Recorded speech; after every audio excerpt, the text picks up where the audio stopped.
So opinies. Môre julle, baie welkom by Kom ons gesels. En ek kry gister hierdie vreemde versoek.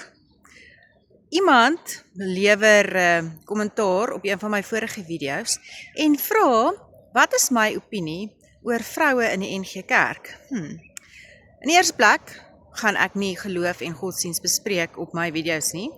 Dit is ietsie wat ek voel is 'n privaat saak en jy kan dit met liefde met jou vriende om die braaivleisvuur bespreek of met jou partner of jou man of jou vrou of jou wie ook al, maar definitief nie op sosiale media nie.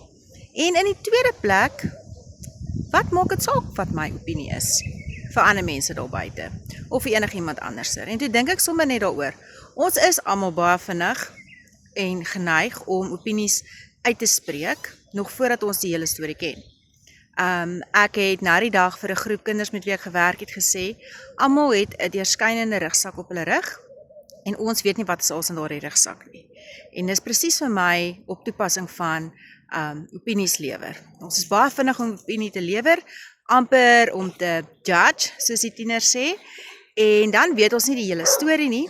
En op die einde van die dag, dan vorm ons hierdie dalk moontlik misplaaste prentjie in ons kop, in plaas daarvan om daardie persoon 'n ordentlike kans te gee. Natuurlik is ons almal geregtig op ons eie opinie, maar ek dink net ons moet versigtig wees oor hoe en waar en wanneer ons opinies uitspreek.